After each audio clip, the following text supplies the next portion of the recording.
Keto ler e seche ma nyathi manyako neno malo ok osebedo mayot, to ahinya ne jopuonjre mawuok e kuonde dak ma ong'ore. Kawuono ne walimo kar dak ma Kibra mar ng'eyo chal nyithindo ma nyiri e seche ma gineno malo ka gintiere e sikul.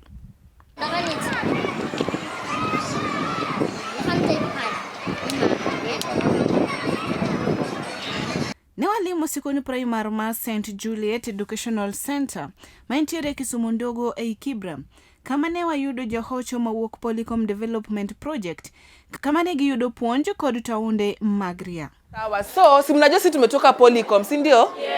Na Polycom si mnajua ni nini, si ndio? Yes. So tuko na hizi pads. Leo tuko na tumewatembelea na pads, si ndio? So tutaongelea kuhusu menstruation, si ndio? Because most of you wengine wajui menstruation ni nini, si ndio? Yes. Na hizi vitu zinatumika aje, si ndio? Yes.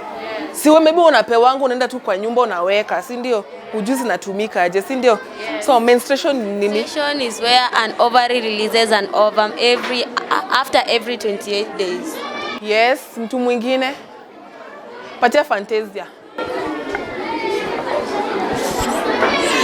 Menstruation is whereby an ovary releases an ovum and after every 28 days and it comes out as blood. Yes, mtu mwingine. Mtu mwingine? Huyo mwenye anapitisha mic. Yes. Menstruation is the process by which an ovary releases an ovum, and if it is not fertilized, it comes out through the vagina as form of blood. Okay, nyi wote mko sawa, sawa. Answers zenu ni correct, si ndio? Na yote yenye hiyo egg inakuwa released, siwe na shed uterine wall, si ndio? In form of blood, si ndio? Na hiyo time unafaa kutumia nini? Pads. Unafaa kutumia nini? Pads. Kama uwezi afford pads, unaweza tumia nini? Unaweza tumia cotton cloth. Yes, unaweza tumia cotton juu ina observe hiyo nini, si ndio? Ina absorb hiyo nini, hiyo blood. Yes. Unaweza kutumia tissue lakini usikae nayo. Unaweza tumia tissue? No. Unaweza tumia tissue? No. Huwezi tumia tissue, sawa? Ushaifanya experiment, umechukua tissue umeingiza ndani ya maji, huwa inafanyika aje? Hebu sasa imagine umechukua tissue umevaa. Itakaaje? So huwezi tumia tissue, sawa? Yes. Mtu mwingine? Yes. Unaweza tumia leather cloth. Unaweza tumia? Leather. Leather. Leather? Mbona leather? Maybe kuna answer yake, si ndio? Ati leather, mbona leather? Mbona leather? But sana as you as adolescent girls, mko advisable mnatumia nini? Pads. Pads, si ndio? Yes. Yes. Jopuonjre ma bende noyudo thuolo mar leronwa achiedh nade mane gikaloe kapok sikund primar noero oriwore kod dul mar Polycom. Tulikuwa tunatumia cloth, hata kama ikuwa cotton unatumia tu cloth yoyote, na ukitumia hiyo cloth ni easy umess, unajishukushuku kitembea, lakini tangu Polycom anza kutuletea pads, uko confident unaweza tembea hadi mbele ya watu bila kuwa na stress kama unanyesha. Patiana pale kwa mwana.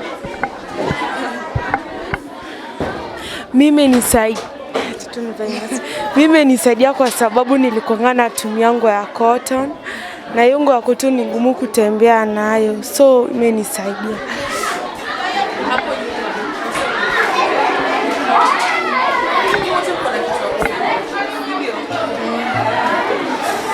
Mimi hata vile sister wangu kwa nayo alikuwa ananiambianga hivi, hata kama ni mattress atakuwa ndiye anatumia juu bado hakuna pads. Mama angeza kwa afford pesa, ndio. Unatumia mattress. Mimi nisaidia juu sometimes sikuwa na miss shule, juu sikuwa na pads. Sasa siku hizi venye Polycom ilileta pads na siku hizi na attend kila lesson. Jopuonjre ma nyiri mawuok e sikund primar mar St. Juliet nokono Lolwe TV kaka noko mar pi osebedo mang'eny e kar dak ma Kibra, mamiyo gibedo kod chandruok e seche ma gineno malo. Yo ya maji kwa sababu for example hata alafu pia na sanitation kwa sababu for example unaweza enda choo na hakuna maji, so utanawa aje? Na wewe kama msichana inafaa ukuwe msafi kila saa. Yes. Lavenda Odhiambo mabende tiyo kod Polycom e yore mag hoyo nyithindo manyiri bende ne owuoyo e wi nok mar pi e midhiero ma osemiyo keto ler okosebedo mayot. Actually in Kibra nikisema msichana akiwa hedhi na kuanga wakati ngumu sana kwake. Unapata Kibra si kila wakati tuko na maji, ama si kila wakati msichana atapata maji, na ile maji kidogo atapata itabidi wameitumia vizuri katika familia yao. So huwa tunawa advise kama wasichana, kama anaweza kuwa anapata maji kidogo akiwa mtu anaenda shule, maybe anaweza tumia maji kujipanguza alafu anabadilisha pad yake. So first huwa tunawa advertise cleanliness, hygiene when menstruating, and that's when tunawaambianga if kama atakuwa anaenda shule na maybe wana maji kwao, ni vizuri kujisafisha huko chini kabla tumie pad yoyote. Bende ne wayudo thuolo mar wuoyo kod Mr. Chris Msonye, ma en japuonj e skul noero kama ne opimonwa ber ma jopuonjre manyiri ma osechopo e adolescence oseyudo nyaka ne sikund noero makre kod Polycom. We are one of the school that is working with Polycom. We started working with Polycom in 2014. That is when we came in partnership, and at that time we had a program of mentorship, and in between almost 3 years now they started supplying sanitary towel to our girls. If I can be able to compare the number of girls in our school during the time when the Polycom are not giving us sanitary towel and now, I can say that the number has increased, and specifically the number of girls surpasses the number of boys. I can also say that since the introduction of sanitary towel in our school, the absenteeism of girls in our school, it has totally reduced, because girls used to spend a lot of time at home during the menstrual time. They could not come to class because they fear. So, but the time they were empowered and given sanitary towel, they are all in school. Another thing that is making them to be in school, we have what we call the ambassadors. The ambassadors are girls in class 6, 7, and 8 who are empowered to take care of the other girls. So when a girl starts menstrual in school, we only refer that child to the mentor, and we got them ambassadors, and the ambassadors will be able to take care of them. Mr. Chris nomedo lero ne Lolwe TV kaka jopuonjre manyiri osegoyo okang' e yore mag somo. I can also say that the performance of our girls in schools has improved. For example, last year, number 1 was a boy, and in between, the people who dominated were girls, and the girls were able to get a chance in national schools like Kasumbi Girls in Kisumu, St. Mary's in Mumias, and also in western part of Kenya, the Sacred Heart Mugumu. And this as a result because the girls can be able to attend all the lessons in class. The girls cannot be absent. The girls are empowered. So it is something good that it has enabled our girls to sit in class. So we give credit to our partnership with our Mom Jane, who is the main character in the game, who is trying to ensure that the girls are in school. Another thing I was trying to forget is that we had what we call the molesting of girl child in school. Anybody could molest them because they were not empowered. But because they are empowered, if you try to touch them in their private part, they will automatically shout, and they will automatically say, because they are empowered, they know their rights. And now they see when they don't allow to be punished when they are in the menstrual period. They will tell you, teacher, I'm not okay. And as a teacher, you have to understand them. Yeah. Mika Jen Anyango mabende en jatelo kata CEO mar loso taulo mag ria kata sanitary towels ma Polycom leronwa gimomiyo nochako kata gero kar loso taulo mag ria e kar dak ma Kibra. Kana donjo e Kibra kaeri to na kachako tiyo gi nyithindo manyiri, to maeri en problem maduong' sana mana neno kuom nyithindo. Wantiere gi project moro iluongo ni talking box. Koro kane wa install talking boxes e school, talking boxes no en box ma install e school tilore. Koro ne nyithindo ndikonwa gik mathago gi kabisa. To wach mar pads ni nobiro e yo mang'eny sana. Koro mano omiyo waparo ni kaber to walos ne nyithindo pads. Hygiene lero ni ochung' ne sikunde maromo 50 ka sikul primar ma St. Juliet en achiel kuom sikunde ma ochung'ne. Dwe ka dwe watero pads e skul, waluongo gi ni emergency pads. Koro watero e skunde mwatiyogo, wan gi skunde 50 mwatiyogo. Koro watero gi e skul, to kwatero e skul to maneno nyiso nyathi moro amora man gi emergency nyalo dhi kwayo japuonj. To kendo watemo matek ni nyithindo mosebedo nyiri madongo wamiyo gi pads at least a packet dwe ka dwe. To ing'e nade kata kimiyo nyathi packet nikech jomoko neno ga malo mang'eny sana. Inyalo dhi kata 1 week. To ginene inyayudo ni pads remogi. Nitie jok machur mang'eny. Gima timore en ni wan gi mbaka mang'eny mwagogo nyithindo gi, ok en gi nyithindo mwaromo ga romo to wamiyo pads. Gin nyithindo mantiere schools, waluongo schools ke ni our partner schools. To gin nyithindo mwaketo thuolo, koro ka entiere gi wach to biro wachonwa ire office kaeri. Wantie gi nyithindo manyiri ma waluongo gi ni mentors.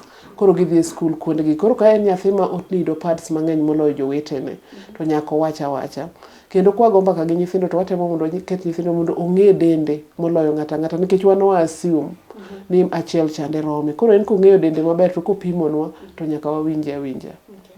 Bende ne wiwa ok owil mar penjo gimomiyo ne ok oparo loso menstrual cups. Nyalo wuoyo about menstrual cups. Ang'e ni en mbaka mosegore oko ka, lakini kaka wachwere e Afrika kaeri kata na tampons pod ok wanyalo tiyo go e yo makare. To be kwa ng'iyo environment wa kaka chalo mondo iketi cup tiende ni nyaka imul dendi. To environment wa olil, lwetwa olil throughout. Ang'e ni wasebedo gi campaign mang'eny mwawacho ga ni luok lweti kia e cho. To pok wagomba kamar luok lweti kidhi e cho. To kidwa tiyo gi cup to tiende ni nyaka luok lweti kidonje e cho. Otherwise wabu bedo ga lot of infections. To be yo machoche wanigo en cho cup dwaro environment minyalo guom e kikete. Yo ma environment wanitiere go tiende ni ok yot mondo ikete, ok yot mondo ilonyri kaka dwarore, mikete kaka dwarore, kata migole, miluoke kaka dwarore. Waonge that environment. Ang'e ni en mbaka ma samoro nitiere joma pingo ka nitie jok matemo kelo ka wacho ni mairi e solution. To mondo bed solution ne wan, losnwa uru choche mabeyo maka gole tanyalo luoke, maduoke yo makare maluok lweta.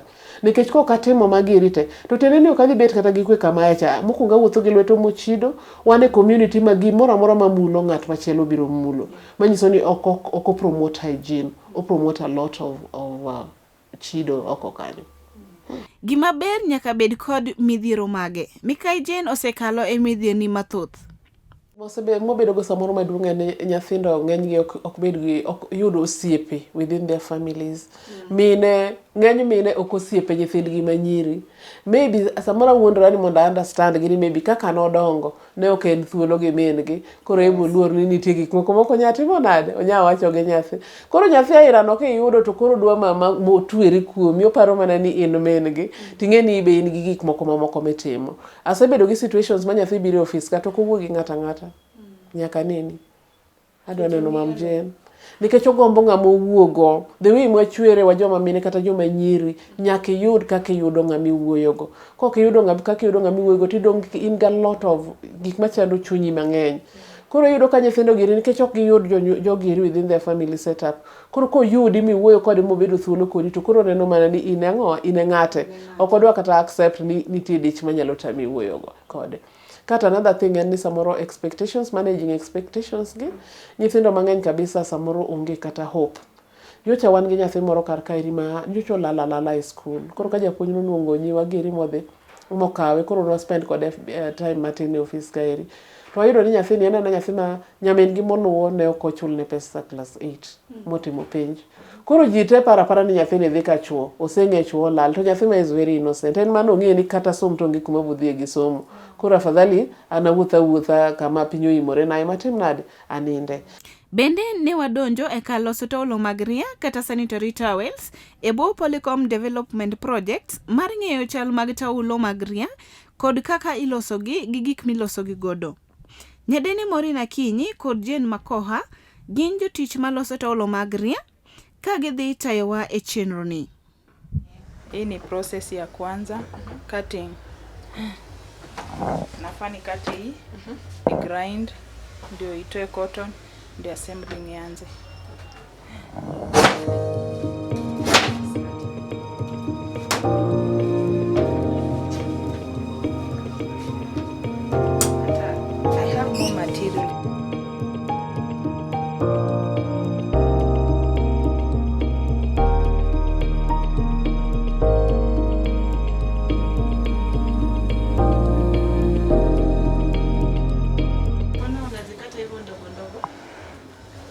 in order zipite kwa hiyo machine hiyo ya grinding. Ukiingisha ile kubwa, particle kubwa inaharibika. Bado washatoroka.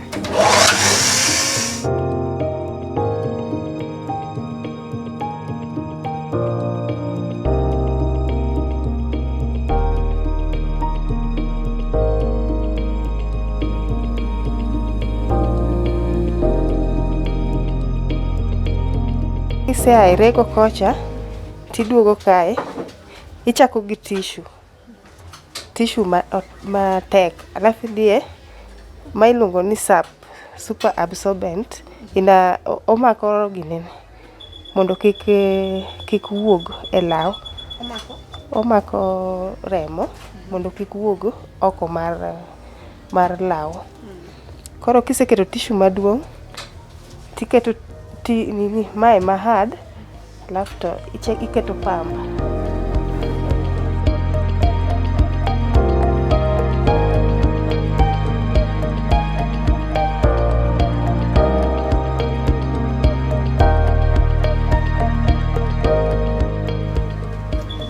Alafu keto ma chumani malainisha mondo obed strong, kik owuog.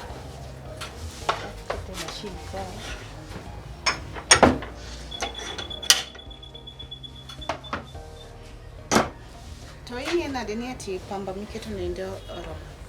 Dong kori pima pek mare. Ok aneno kipimo. Waseng'iyo, koro nitie kaka wapimo gi wang'wa.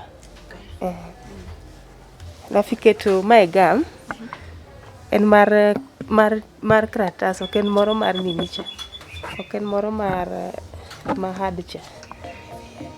Ma iluongo ni BBA.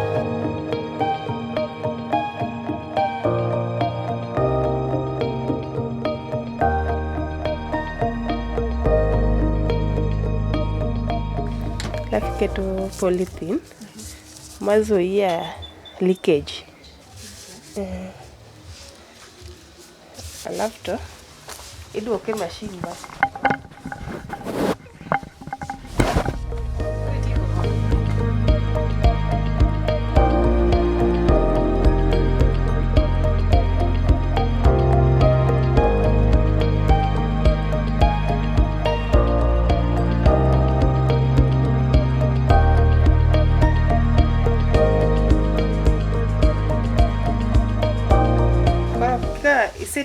Ose sealing, ikete gam, kisekete gam, koro bedo kamae, ready for use. Alafu koro kida tiyo kode, to gam ma malo, iwalo, to dong ma piny.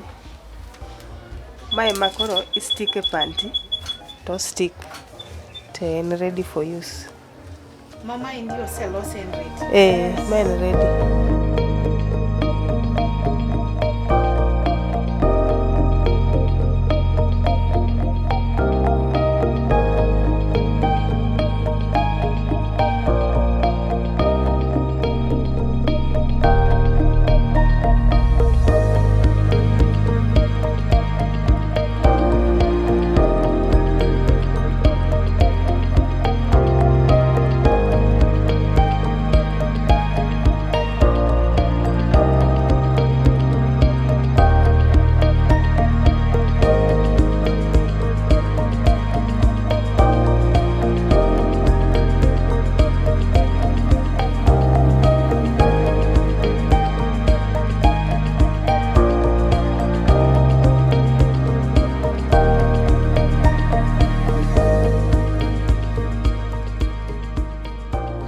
Ler en gino mochuno to ahinya kuom nyathi manyako maneno malo. Kaka wuono walimo Polycom Development Project kama gilose sanitary pads.